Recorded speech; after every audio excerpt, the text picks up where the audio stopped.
Ana pensó que estaba llamando a un fontanero para arreglar una filtración. En realidad, estaba a punto de descubrir un gran secreto. La mancha de humedad en la pared del área de servicio apareció como un mal presagio. Comenzó pequeña, una sombra oscura y discreta en la esquina inferior. Pero, en pocos días, creció, convirtiéndose en un mapa deforme y húmedo que exhalaba un olor agrio a moho. Ana, embarazada de 7 meses, sentía que el olor impregnaba la casa, un recordatorio constante de que algo estaba mal, pudriéndose silenciosamente por dentro. La sensación reflejaba la inquietud que se había instalado en su pecho hacía semanas, un zumbido bajo y persistente de ansiedad que no lograba nombrar. Era más que las hormonas del embarazo o el nerviosismo de ser madre primeriza. Era un sentimiento visceral de que el suelo bajo sus pies no era tan firme como parecía. Con su marido Pedro, en otro de sus viajes de trabajo, esta vez un proyecto inesperado en otra ciudad que se extendería por casi 2 semanas. La responsabilidad de resolver el problema recayó sobre ella. Postergar no era una opción. La idea del moho extendiéndose por la casa, donde pronto llegaría su bebé, era insoportable. Si alguna vez has tenido la sensación de que un problema simple en casa era en realidad la punta de un iceberg, deja tu like y suscríbete al canal. La jornada de Ana para arreglar una pared está a punto de derrumbar toda su vida. Ella pasó la mañana buscando fontaneros en Internet. Desconfiada de servicios desconocidos, buscó recomendaciones en grupos de madres del barrio, un universo digital en el que se había sumergido recientemente. Encontró el nombre de Jonas, un profesional autónomo elogiado por su seriedad y eficiencia. Su voz en el teléfono era grave y directa, sin rodeos. Dijo que podría estar en su casa a primera hora de la tarde. Mientras esperaba, Ana intentó distraerse. Organizó la ropa del bebé por tercera vez, sintiendo la suavidad del algodón bajo sus dedos. Imaginó el rostro de Pedro al ver a su hijo por primera vez. Él siempre decía que tener una familia era su mayor sueño, el pilar de su vida.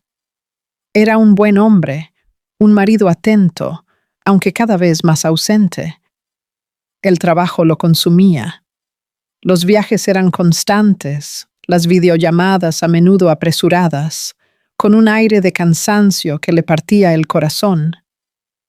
Es solo por un tiempo más, amor, siempre prometía él. Estoy construyendo nuestro futuro. Y ella creía, quería creer. El timbre sonó puntualmente a las 2 de la tarde. Jonas era un hombre de mediana edad, robusto, con manos que parecían capaces de torcer tuberías de hierro. Entró, analizó la mancha en la pared con mirada clínica y pidió ver las tuberías. Ana lo guió hasta el cuartito de mantenimiento, una habitación pequeña y calurosa al fondo del área de servicio, que servía como depósito para las cosas de Pedro. Herramientas, cajas de tornillos, equipos de pesca que nunca usaba y pilas de revistas antiguas sobre coches. Era su territorio, un espacio que olía a aceite y polvo y en el que ella rara vez entraba. «El problema debe venir de aquí», dijo Jonas, señalando la pared principal donde se conectaba una compleja red de tuberías de PVC. «Voy a necesitar cerrar la llave general y verificar las uniones». Ana asintió y lo dejó trabajar. Volvió a la sala, se sentó en el sofá con un vaso de agua y sintió al bebé moverse. Una patada fuerte, justo en la costilla. Ella sonrió, con la mano extendida sobre su vientre. En aquel pequeño universo que cargaba, todo era simple, puro. Era el mundo exterior el que parecía complicado y lleno de ruidos. El sonido metálico de las herramientas de Jonas, viniendo del fondo de la casa, era casi reconfortante. El sonido de un problema siendo resuelto. El móvil vibró. Era Pedro. «Hola, amor», ¿Todo bien? Todo. El fontanero llegó. Está revisando la fuga ahora. Hubo una pausa del otro lado. No era una pausa de mala conexión. Era una pausa de pensamiento. ¿El fontanero? ¿Dónde exactamente está tocando? Su voz tenía una inflexión diferente, un tono de alerta. En el cuartito de mantenimiento, ¿dónde más? Ahí es donde están las tuberías. Otra pausa, más larga esta vez. Ana frunció el ceño. ¿Pedro? ¿Estás ahí? Sí, estoy. Perdona, la señal aquí es pésima. Escucha, Ana. Tal vez no sea una buena idea tocar ahí ahora. Puede ser algo más complicado que requiera romper la pared. Mejor espera a que yo vuelva. ¿Esperar? Pedro, la pared está empapada. El olor a moho está por todas partes. No puedo esperar 2 semanas. El hombre parece saber lo que hace. Lo sé, pero... vaciló. Ese cuartito es estrecho, está lleno de trastos. No quiero que dañe nada. Es un profesional. Y yo estoy aquí, vigilando. Quédate tranquilo. Está bien, dijo él. Su voz resignada, pero aún tensa. Está bien.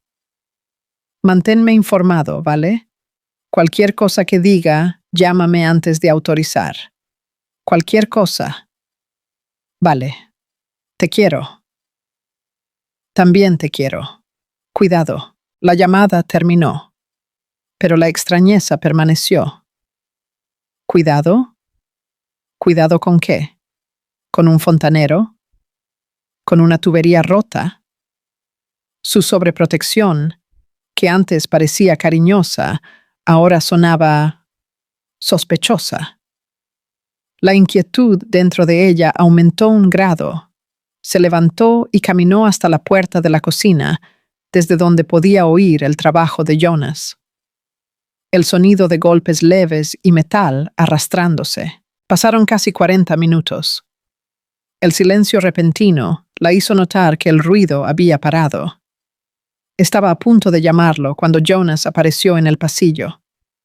Se había quitado los guantes y se limpiaba el sudor de la frente con el dorso de la mano. Su expresión no era la de un hombre que había encontrado una simple fuga. Señora, comenzó él, con voz baja. Creo que necesita ver algo. El corazón de Ana se aceleró. ¿Qué pasa? ¿Es grave? ¿Costará mucho? No, no es eso. La fuga es pequeña. Una fisura en una unión. Fácil de resolver. El problema es el acceso. Hay algo bloqueando la tubería principal. Algo que no debería estar allí. Ella lo siguió, con el cuerpo tenso. El cuartito de mantenimiento parecía aún más pequeño y oscuro. Jonas apuntó su linterna hacia la pared del fondo. Había apartado algunas cajas y un estante tambaleante, revelando la parte inferior de la tubería. Y allí, en el espacio entre el suelo y el inicio de los tubos, empotrado en la mampostería, estaba algo que no pertenecía a la casa. Era el borde de una caja, de madera oscura, con una franja de metal oxidado. No estaba simplemente apoyada en la pared.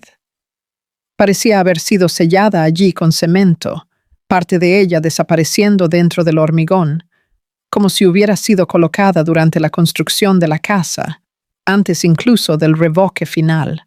¿Qué es eso?, susurró Ana, acercándose. No sabría decirle. Pero está aquí a propósito, dijo Jonas. Quien puso esto aquí hizo un gran trabajo para esconderlo. El tubo de desagüe pasa exactamente por detrás. Para que yo pueda arreglarlo, necesito quitar esto del camino. Ana tocó la superficie fría y polvorienta de la madera. Un escalofrío recorrió su brazo. Aquel objeto tenía un aura de secreto, de tiempo. La casa era relativamente nueva, tenía menos de 10 años. Ellos eran los segundos propietarios. ¿Sería algo de los antiguos dueños? Pero ¿por qué esconder algo de forma tan elaborada? El recuerdo de la voz de Pedro en el teléfono volvió con fuerza. Mejor espera a que yo vuelva. Llámame antes de autorizar cualquier cosa. La alarma en su voz no era por la pared. Era por esto, por esta caja. Una certeza fría y afilada se formó en la mente de Ana. Aquello no era de los antiguos dueños. Aquello era de Pedro. Y él estaba aterrorizado con la idea de que ella lo encontrara. La inquietud que la acechaba hace semanas finalmente ganó un nombre: desconfianza. ¿Puede sacarlo?, preguntó ella al fontanero, con voz firme enmascarando el temblor interno. Jonas analizó el objeto con su mirada técnica.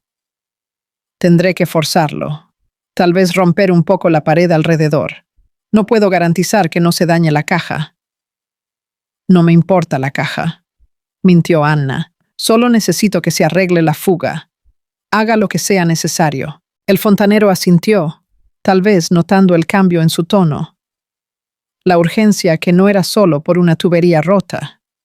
Tomó una palanca y un mazo de su caja de herramientas. El primer golpe en el hormigón al lado del baúl sonó como un disparo en el silencio de la casa. Ana no se movió. Permaneció allí de pie en la puerta del cuartito, observando al hombre trabajar para desenterrar un secreto que su marido se había esforzado tanto por mantener enterrado. Cada trozo de pared que caía al suelo parecía una pieza de su vida que estaba a punto de romperse. El sonido del mazo contra el hormigón era brutal, cada golpe resonando no solo en la pequeña habitación, sino dentro de la cabeza de Ana. Se quedó paralizada en el marco de la puerta, una espectadora de su propia vida, a punto de ser excavada. Jonas trabajaba con una eficiencia metódica. Trozos de revoque y polvo de cemento flotaban en el aire, creando una niebla densa bajo la débil luz de la lámpara del techo. El olor a humedad ahora se mezclaba con el olor mineral de la pared siendo rota. Ana abrazó su propio vientre en un gesto instintivo de protección. El bebé se movía, agitado, como si sintiera la tensión que emanaba de ella. Cada golpe de la herramienta parecía un paso más cerca de una verdad que no estaba segura de querer enfrentar. Pero retroceder ya no era una opción. La voz de Pedro, tensa y distante al teléfono, había encendido la mecha. La existencia de aquel baúl, escondido con tanto esmero, era la llama. Ahora necesitaba ver el tamaño de la explosión. «Ya casi está suelto», dijo Jonas, con voz ahogada por el esfuerzo. Soltó el mazo y tomó la palanca, encajándola en la grieta que había creado entre la madera y la mampostería. Forzó la palanca y un gemido largo y arrastrado de madera y metal protestó contra la violación. Ana contuvo el aliento. El móvil en su bolsillo pareció pesar 1 tonelada. Pensó en llamar a Pedro, en confrontarlo allí, ahora.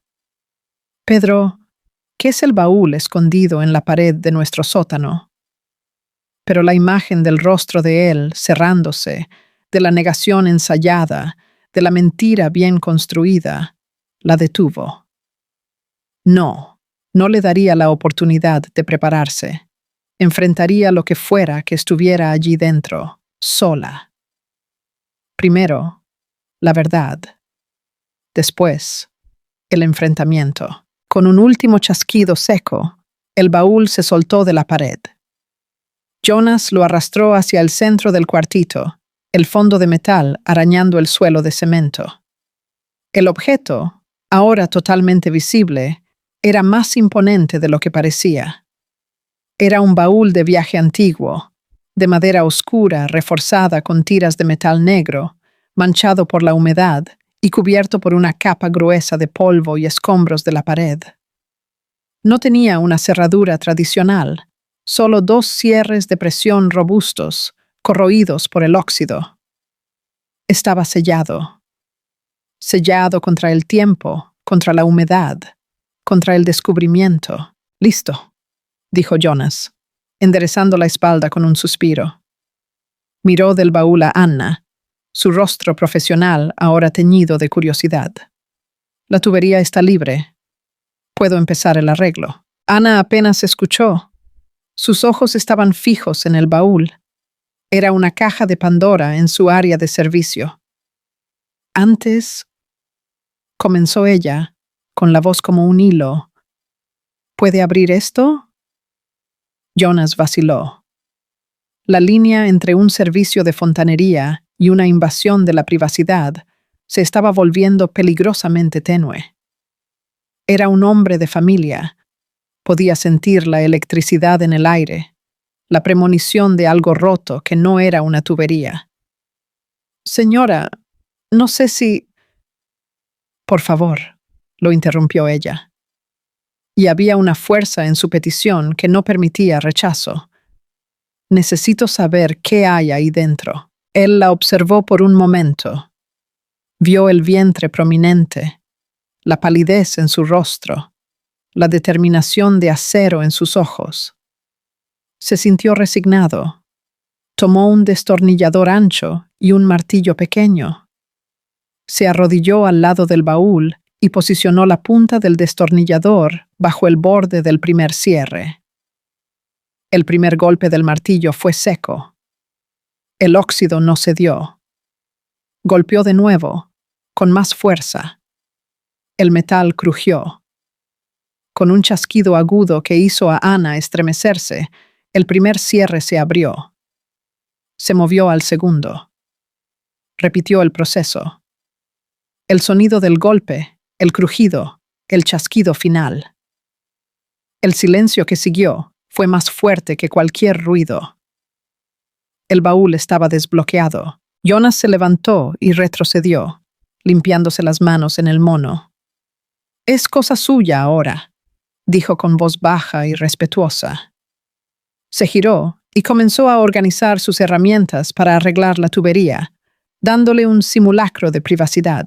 Anna se acercó. El corazón le latía en la garganta, un ritmo descompasado y doloroso. Se agachó con dificultad, el peso del embarazo haciendo el movimiento torpe. Sus manos temblaban cuando tocaron la tapa fría y polvorienta.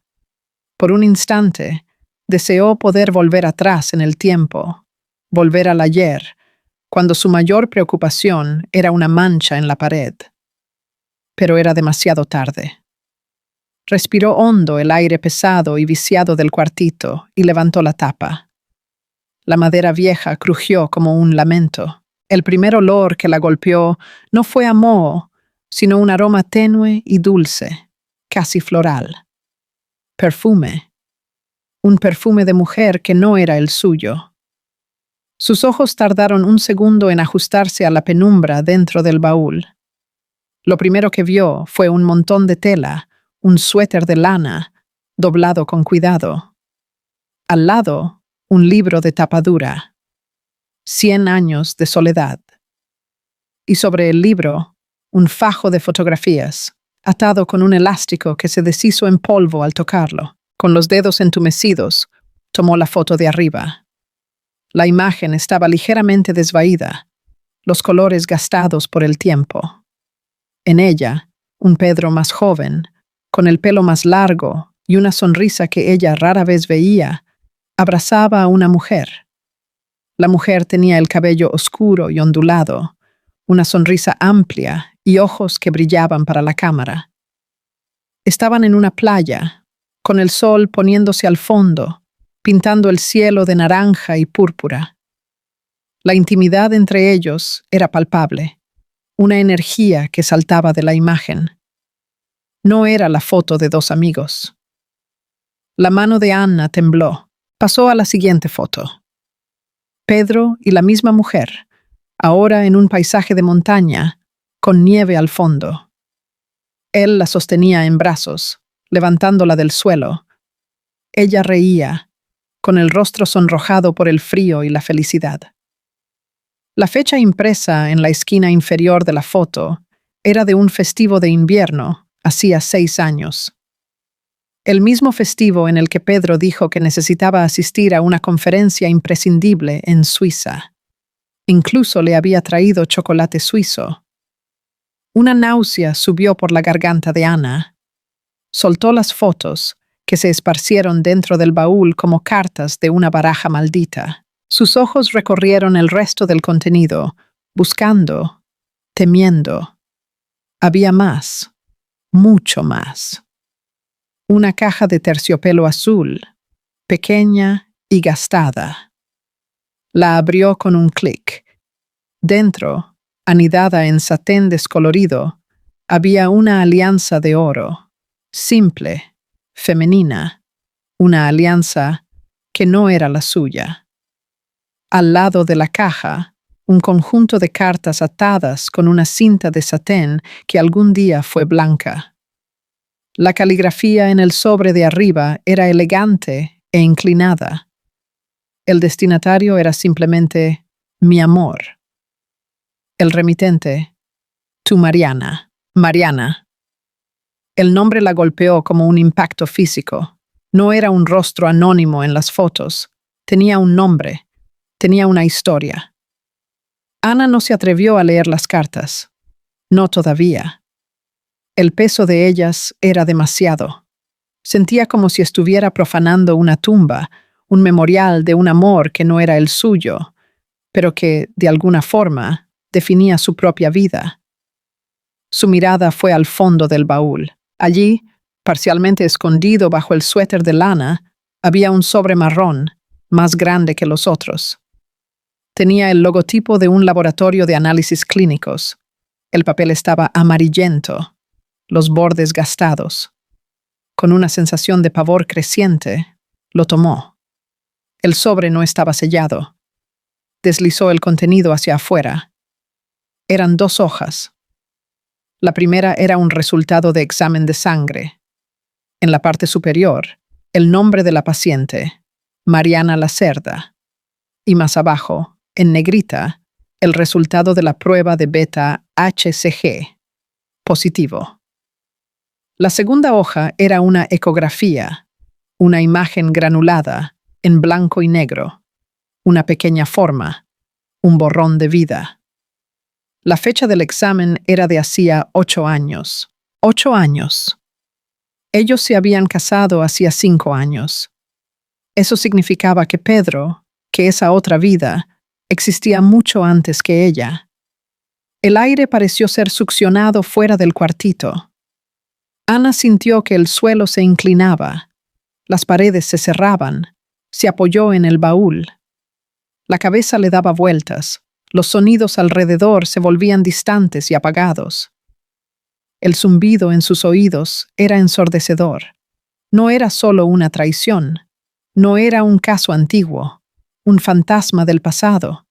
Era una vida entera, una vida paralela, con otra mujer. Tal vez incluso con un hijo. Una vida que Pedro había cuidadosamente encajonado y emparedado, literal y figuradamente. El fontanero, Jonas, terminó su trabajo.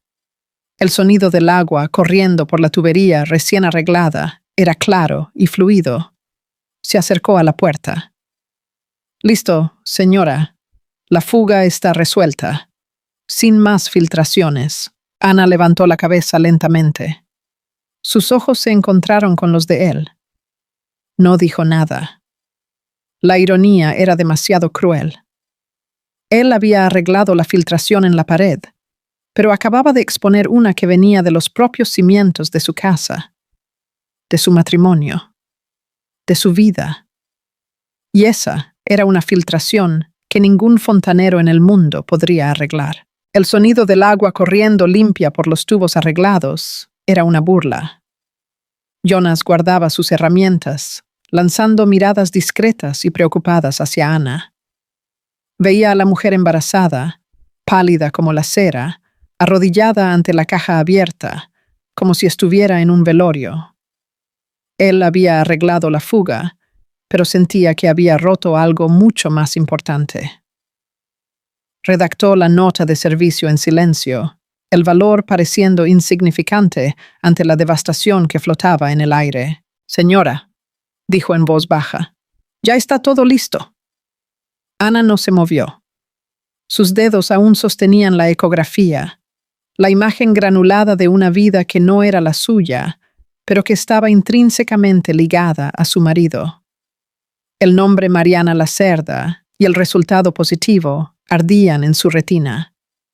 El zumbido en sus oídos había disminuido, sustituido por una claridad terrible, fría y cortante.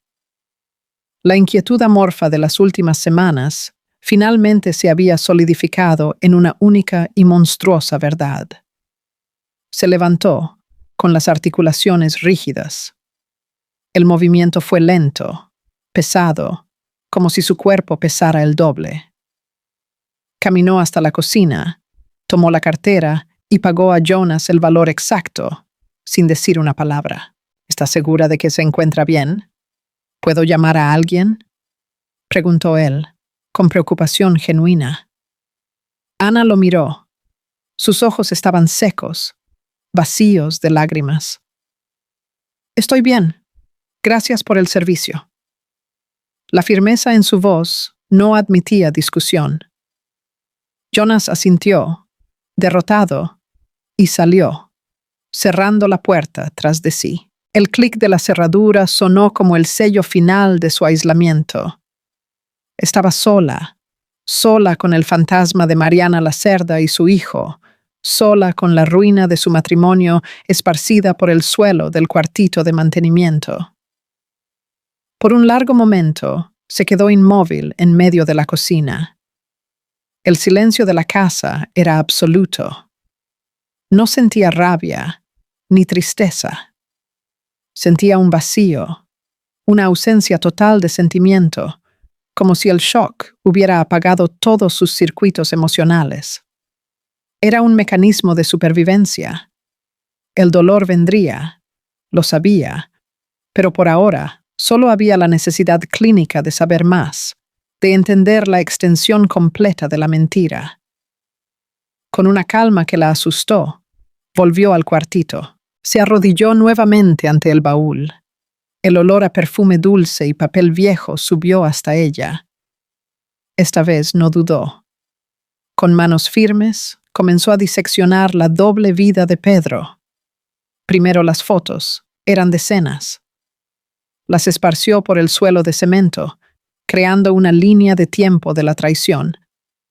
Había fotos de viajes que coincidían perfectamente con sus viajes de trabajo.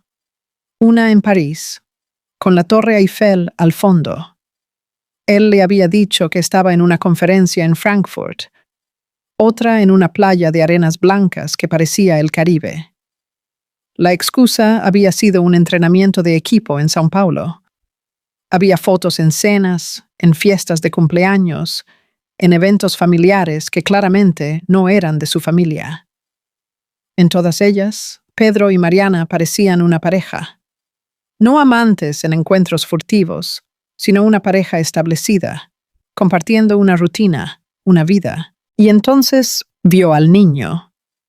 En una de las fotos más recientes, de hacía 1 año y medio, Pedro sostenía la mano de un niño de unos 6 o 7 años. El niño tenía los mismos ojos de Pedro, la misma forma de sonreír. Mariana estaba al lado de ellos, con la mano en el hombro del hijo, sonriendo a Pedro. Era un retrato de familia. Perfecto, feliz y completamente falso para el mundo que Ana conocía. La falta de aire volvió, esta vez como una garra en su garganta. Tenía un hijo que ya caminaba, hablaba, iba a la escuela. Un hermano mayor para el bebé en su vientre.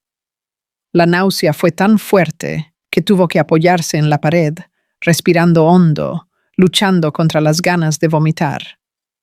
Después de unos minutos, la onda de choque pasó, dejando atrás la misma determinación gélida. Se volvió hacia las cartas.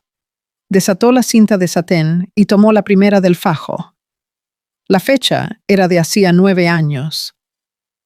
Mi amor, la casa parece tan vacía sin ti. Sé que es por poco tiempo, pero cada día parece una semana. No puedo esperar a que empecemos nuestra vida juntos de verdad, sin más despedidas en el aeropuerto, sin más fines de semana contados. Te quiero más que a nada. Ana pasó a la siguiente y a la siguiente. Eran crónicas de un amor vivido a distancia, llenas de nostalgia, planes para el futuro y detalles del día a día. Mariana hablaba sobre el trabajo, sobre los amigos, sobre la búsqueda de un apartamento más grande para cuando finalmente pudieran vivir juntos. Entonces, las cartas cambiaron de tono.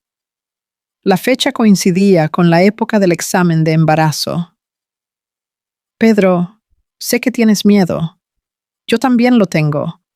Pero es nuestro hijo. Nuestro. Esto no es un problema, es una bendición. Ahora, más que nunca, necesitas tomar una decisión.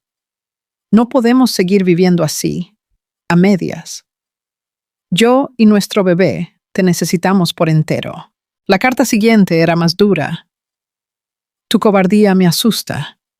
¿Qué estás esperando? ¿Que yo desaparezca? ¿Que este bebé no exista? Cada día que pospones esta conversación, no solo me estás hiriendo, estás fallándole a tu hijo incluso antes de que nazca. No voy a ser tu vida secreta para siempre, Pedro. Ni yo, ni él. Ana dejó de leer. El dolor por aquella mujer, Mariana, fue una punzada inesperada. Ella también había sido engañada. Había esperado a un hombre que nunca tuvo la intención de ser totalmente suyo. Pedro no estaba dividido entre dos mujeres. Estaba dividido entre su cobardía y su egoísmo. Quería todo. La familia oficial y socialmente aceptable con Anna, y la pasión y la historia con Mariana y su hijo. Volvió a registrar el baúl. Encontró pequeños objetos, pruebas de una vida compartida, una entrada de cine arrugada, de la primera película que vieron juntos, una concha de una playa que visitaron, un menú de un restaurante donde celebraron un aniversario. Eran el tipo de recuerdos que ella misma guardaba en una caja. La banalidad de aquello era lo que más dolía. La vida de ellos era tan real como la suya. En el fondo del baúl, bajo el suéter de lana, había un último sobre. Dentro, documentos legales. Una copia de un contrato de alquiler de un apartamento en otra ciudad, a nombre de Pedro, y un borrador de un acuerdo de pensión alimenticia para Lucas Lacerda Martins, fechado hacía 7 años, que aparentemente nunca se finalizó. El apellido del niño era una combinación de ambos. Allí estaba. La prueba final. La doble vida no era un desliz. Era una institución, con dirección, con hijo, con documentos. Ana se levantó y, con un esfuerzo que pareció monumental, cargó el baúl desde el área de servicio hasta la sala de estar. Lo colocó sobre la mesa de centro de cristal, el objeto oscuro y pesado, pareciendo una anomalía en el ambiente claro y moderno que ella y Pedro habían decorado juntos. No lloró. Su cuerpo parecía haberse negado a producir lágrimas. En su lugar, sintió que una rabia fría y pura empezaba a tomar forma. Una rabia no de esposa traicionada, sino de alguien que fue deliberadamente engañado, subestimado, tomado por tonto. Él no solo la traicionó, la reclutó para un papel en su obra enferma sin entregarle el guión. El papel de la esposa complaciente, de la fachada respetable. Se sentó en el sofá, mirando el baúl abierto. El sol de la tarde entraba por la ventana, iluminando las fotos, las cartas, la alianza que no era suya. La filtración en la pared era, de hecho, pequeña. El verdadero problema era el hombre con quien había construido una casa, una vida, y con quien estaba a punto de tener un hijo. La estructura entera estaba podrida. Y ella sabía, con una certeza absoluta, que no iba solo a arreglar la grieta.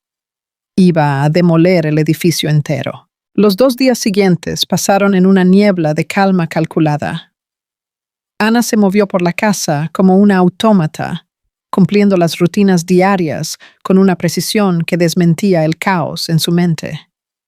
Comió a las horas correctas, no por hambre, sino porque el bebé lo necesitaba. Durmió, no por cansancio, sino porque su cuerpo lo exigía. El baúl permaneció abierto sobre la mesa de centro, un altar macabro a la traición de Pedro. Durante el día, lo cubría con una sábana, como para proteger los ojos inocentes de la casa de aquella verdad sucia. Por la noche, lo descubría y se quedaba sentada en la oscuridad, simplemente mirando, dejando que la realidad de aquellas pruebas se filtrara en cada célula de su cuerpo. No confrontó a Pedro por teléfono. La idea de tener esa conversación a través de una línea inestable, dándole a él la ventaja de la distancia, era impensable. La humillación, la rabia y el dolor eran cosas que quería que él viera en sus ojos. Él no tendría el lujo de un enfrentamiento mediado por la tecnología. Tendría que enfrentar la ruina que creó cara a cara. Cuando él llamaba, con la voz llena de esa falsa preocupación, ella respondía con una monotonía aséptica. ¿Se arregló la fuga?, preguntó él la primera noche. Sí, resuelto, respondió ella con voz neutra. Genial. El fontanero no rompió nada, ¿verdad? No. Nada que no estuviera ya roto. Hubo una pausa. Él probablemente sintió la extrañeza, la frase de doble sentido, pero decidió no investigar. Cobardía. Era la palabra que resonaba de las cartas de Mariana. Vale, entonces. Llego pasado mañana por la noche. No puedo esperar para veros. Te quiero. Adiós, Pedro, dijo ella, y colgó antes de que pudiera decir nada más. La mañana del día en que él regresaría, Ana actuó. Con la misma calma metódica, tomó cada artículo del baúl y los dispuso sobre la superficie de cristal de la mesa de centro. No fue un acto de rabia, de desorden, fue una curaduría. Organizó las fotos en una línea cronológica. Colocó las cartas en abanico, con las más impactantes encima. La pequeña caja de terciopelo con la alianza quedó en el centro. Al lado, la prueba de embarazo positiva y la imagen de la ecografía. Y, por fin, la copia del contrato de alquiler y el borrador del acuerdo de pensión. Era una exposición. La exposición de la vida secreta de Pedro Martins. No preparó una cena especial. No se arregló. Se puso un pantalón de chándal cómodo y una camiseta sencilla. Cuando oyó el sonido de su llave en la puerta, alrededor de las 8 de la noche, su corazón no se aceleró. Estaba extrañamente calmado, latiendo a un ritmo lento y constante. Estaba sentada en el sofá, no de frente a la puerta, sino de lado, obligándolo a entrar completamente en la sala para verla. Él entró, arrastrando la maleta de ruedas, el cansancio del viaje estampado en su rostro. Amor, ya estoy aquí, dijo él, su voz alta llenando el silencio. Se detuvo abruptamente al ver la escena. Sus ojos fueron primero hacia ella, sentada en silencio. Después, hacia la mesa de centro. El reconocimiento fue instantáneo. El color desapareció de su rostro. La maleta de viaje resbaló de su mano y cayó al suelo con un golpe sordo. No dijo nada. Solo se quedó allí, parado en la entrada de la sala, el cuerpo rígido, el rostro como una máscara de shock y pavor. Ana observó cada microexpresión, el temblor casi imperceptible en su labio inferior, la forma en que sus ojos se movían rápidamente entre los objetos de la mesa, como si buscara una salida, una negación plausible. Pero no la había. Las pruebas eran absolutas, irrefutables.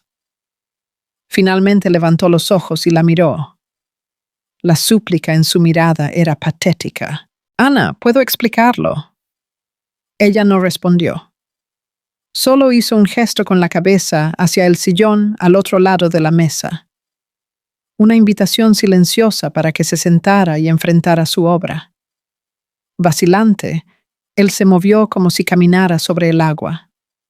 Se sentó en el borde del sillón, con las manos en las rodillas, el cuerpo inclinado hacia adelante, un hombre derrotado. El silencio se prolongó. No era un silencio de rabia, sino de vacío. Ana no iba a gritar, no iba a llorar, no iba a concederle la catarsis de una pelea. Iba a obligarlo a sentarse en el vacío que él mismo había creado. «¿Desde cuándo?», preguntó ella finalmente. Su voz era baja, casi conversacional, lo que la hacía aún más aterradora. Él tragó saliva. «Empezó antes de nosotros. Tuvimos una historia complicada». «No he preguntado por la historia. He preguntado cuánto tiempo hace que dura la mentira». Él bajó los ojos hacia sus propias manos. «Desde siempre, desde siempre». La confesión fue un susurro, pero golpeó a Anna con la fuerza de un grito. Él no lo negó, no intentó minimizarlo. La visión de aquella exposición meticulosa había roto cualquier impulso de mentir. «¿El niño? Lucas? ¿Es tu hijo?» Pedro asintió, un movimiento casi imperceptible. «Sí». «¿Él sabe quién soy yo?» «No. Él cree que viajo mucho por trabajo». «¿Y Mariana? ¿Qué cree ella?» Se pasó la mano por la cara, un gesto de desesperación. «Ella lo sabe. Siempre supo de ti. Ella, tras la ruptura con Anna, Pedro no fue a un hotel. Condujo durante horas, sin rumbo, con el zumbido de la humillación y el pánico resonando en su cabeza. La imagen de la mesa de centro estaba grabada en su mente. La calma de Ana había sido más aterrorizante que cualquier ataque de furia. Ella no lo había atacado, lo había diseccionado, expuesto sus entrañas morales y lo había descartado con la precisión de un cirujano. Alrededor de las 3 de la mañana, exhausto y sin tener a dónde ir, hizo la única cosa que pudo. Condujo hacia la ciudad vecina, al apartamento de Mariana. Llegó al amanecer, usando la llave que aún tenía. Mariana y Lucas dormían. Entró en silencio, dejó la maleta en el pasillo y se sentó en la sala oscura. Había perdido una familia. Ahora se aferraba desesperadamente a la idea de que, al menos, le quedaba la otra, la original. La que siempre había considerado, en algún rincón secreto de su mente, como su familia de verdad. Mariana lo encontró allí cuando se despertó para preparar el desayuno. La visión de él, sentado en la oscuridad con una maleta al lado, la hizo detenerse. «Pedro, ¿qué ha pasado? ¿No deberías estar en casa?» Su voz era ronca, quebrada. Ella lo descubrió todo. Mariana no pareció sorprendida. Había una resignación en su mirada, como si siempre supiera que ese día llegaría. Solo suspiró, un sonido cansado. «¿Y entonces?» «Me echó. Quiere el divorcio». Él esperaba que ella lo abrazara, que lo consolara. En cambio, ella se cruzó de brazos, con la expresión endureciéndose. «¿Y has venido aquí sin avisarme? ¿Crees que puedes simplemente aparecer en mi puerta e instalarte? Porque tu otro castillo de naipes se ha derrumbado». La reacción de ella lo pilló por sorpresa. «Mariana, no tenía a dónde ir. He venido a casa, a nuestra casa». «¿Nuestra casa?» Ella rió, un sonido sin humor. «Pedro, esta es mi casa. donde yo crío a mi hijo. Tú eres una visita frecuente que paga algunas facturas, pero una visita al fin y al cabo. Nunca has vivido aquí de verdad. La verdad, en esas palabras, lo golpeó. Durante casi una década, había vivido como un satélite, orbitando dos vidas, pero nunca aterrizando completamente en ninguna. Era el marido en casa de Ana y el padre que viaja en casa de Mariana. Ahora, sin el disfraz, la realidad de su posición era nuda y cruda. La convivencia a tiempo completo, que él románticamente imaginaba como el inicio de su vida de verdad, rápidamente se convirtió en una pesadilla. La dinámica que funcionaba en dosis homeopáticas de fines de semana y festivos se desintegró bajo la presión de la rutina diaria. Mariana, que durante años había aceptado las migajas de su atención, ahora se veía ante el hombre completo, y no le gustó lo que vio.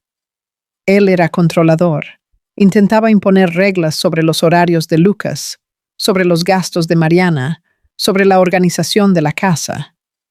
Era un intento desesperado de construir la ilusión de que él era el jefe de aquella familia. Pero no lo era.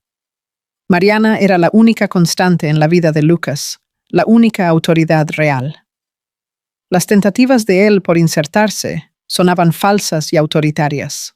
Estaba emocionalmente ausente.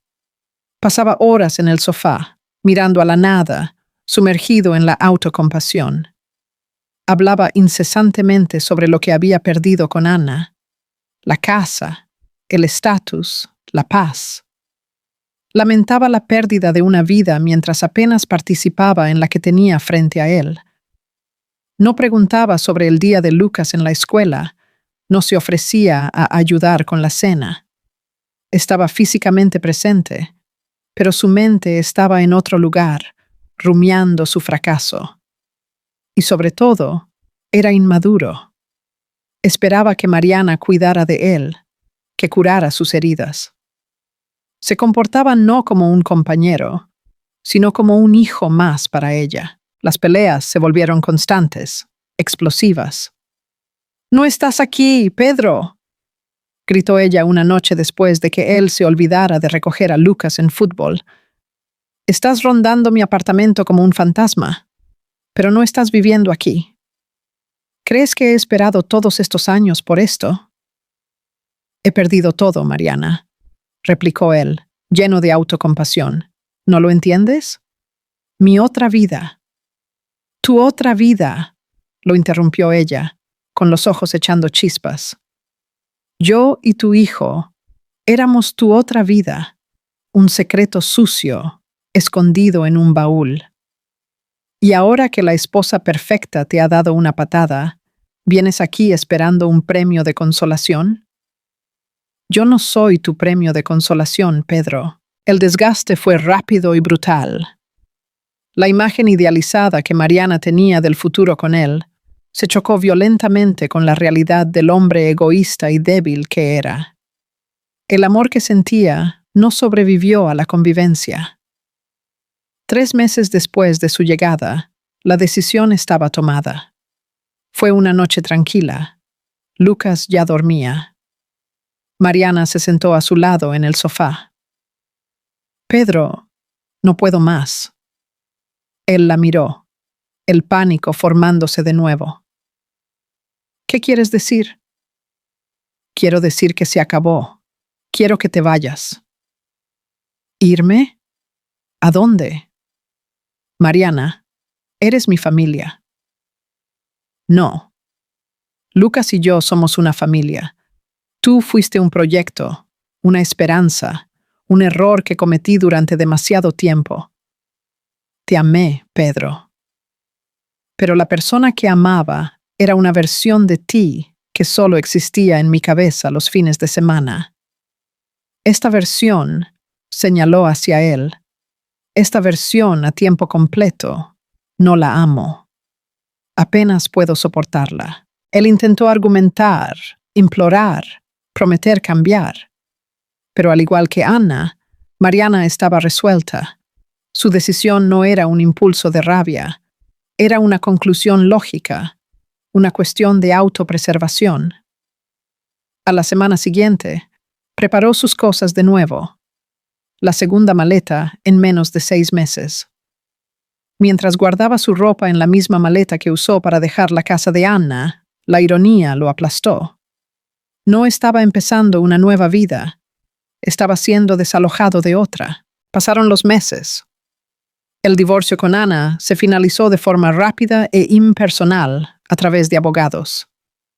Ella dio a luz a un niño sano y se negó a poner el nombre de Pedro en la partida de nacimiento. No pidió pensión. No pidió nada, solo silencio y distancia. Pedro, por su parte, alquiló un pequeño apartamento amueblado, un lugar impersonal y triste. Intentaba ver a Lucas, pero los encuentros eran extraños, supervisados por una Mariana cada vez más distante y fría. Un día, al recoger al hijo en la escuela, la vio. Mariana estaba conversando con otro hombre, uno de los entrenadores del equipo de fútbol de Lucas. Él era más joven, reía con facilidad y la manera en que la miraba era abierta, sin complicaciones. La manera en que ella sonreía de vuelta, una luz que Pedro no veía hace años, fue como un puñetazo en el estómago. Fue en ese momento cuando entendió. No solo había perdido a Anna, había perdido a Mariana también. No era el centro del universo de ninguna de ellas. Era un obstáculo, un peso muerto del que ambas se habían librado para poder, finalmente, seguir adelante. Intentó vivir 2 vidas y, en el proceso, se convirtió en un personaje secundario en ambas. Ahora, no tenía ninguna. La soledad de Pedro no era solo la ausencia de personas. Era un vacío corrosivo que resonaba en el silencio de su apartamento alquilado. Las paredes blancas e impersonales parecían absorber cualquier rastro de vida. Pasaba los días en un letargo. Las noches eran lo peor. Se sentaba a oscuras con la televisión encendida sin sonido, y la misma escena se repetía en su mente. La mesa de centro, la exposición de su doble vida, la mirada de lástima de Anna. Su salud comenzó a pasar factura. Años de estrés mal administrado y de la tensión de mantener una mentira monumental se manifestaron. La presión arterial se disparó. Dolores crónicos de espalda se volvieron debilitantes. Una mañana, intentó levantarse de la cama y un dolor agudo en el pecho lo hizo desplomarse. No fue un infarto, pero sí un episodio severo de angina, un aviso de que su sistema estaba al borde del colapso. Incapaz de cuidarse solo y con las finanzas mermadas por los costes del divorcio, no tuvo otra opción. Se tragó el orgullo y llamó a su madre. Volver a la casa donde creció fue la humillación final. A los 40 y tantos años, estaba de vuelta en su habitación de adolescente.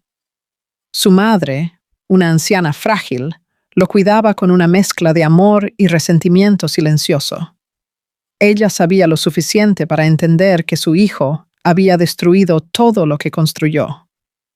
Su vida se redujo a consultas médicas y largos silencios. Allí, lejos del brillo de sus 2 vidas gestionadas, finalmente lo entendió. No había perdido a 2 mujeres. Había perdido la oportunidad de haber sido íntegro con alguien. Vio cómo usó la ambición de Mariana como excusa para no comprometerse, y la estabilidad de Anna como un puerto seguro para su cobardía. No amaba a ninguna de verdad, porque para amar de verdad hay que estar entero, y él era un hombre fracturado. El baúl que escondió no era un tesoro, era el ataúd de su integridad. Mientras tanto, en otra ciudad, Anna florecía. Tras el nacimiento de su hijo, Theo, se permitió un periodo de duelo, no por el marido que perdió, sino por la vida que creyó tener. Lloró la pérdida de la inocencia, pero sus lágrimas no eran de víctima, sino de una mujer que se despedía de una ilusión. Vendió el apartamento, deshaciéndose del último fantasma. Compró una casa más pequeña en un barrio arbolado. Pintó las paredes, plantó un jardín. Cada clavo que martilleaba era un acto de reconstrucción. Volvió a trabajar en sus propios términos. Abrió su propia empresa para ayudar a pequeños negocios. Usó su calma para construir algo suyo. Ana no buscó un nuevo amor. Se enamoró de sí misma, de la fuerza que no sabía que tenía. Se enamoró de la rutina con su hijo, las mañanas de risas, las tardes en el parque. Theo era su centro, la prueba de que de la mayor mentira de su vida pudo nacer su mayor verdad. Nunca habló mal de Pedro. Cuando preguntaban, simplemente decía, no funcionó. Él era un capítulo cerrado, un libro acumulando polvo en el estante. Un día, años después, vio una foto en una red social de una amiga común. Era Mariana, radiante, en su boda con el joven entrenador. A su lado, un Lucas adolescente, alto y sonriente, la llevaba al altar. Ana sonrió, una sonrisa genuina. Un gesto de reconocimiento por la fuerza de ambas al liberarse del mismo peso. El baúl físico lo había dejado atrás, pero el símbolo permaneció. El de la vida que Pedro eligió vivir a oscuras. Ella, la esposa embarazada que un día llamó a un fontanero, siguió adelante sin mirar atrás. Aprendió que algunas verdades duelen profundamente al ser descubiertas, pero son las únicas que nos liberan. Porque quien intenta vivir dos vidas, creyendo que puede tenerlo todo, casi siempre termina sin absolutamente nada. ¿Y tú? ¿Qué te ha parecido? En una escala del 0 al 10, ¿qué nota le darías a ella? Deja tus comentarios indicando desde qué ciudad nos ves y suscríbete para acompañarnos en nuestras próximas historias. Muchas gracias por la compañía y hasta la próxima.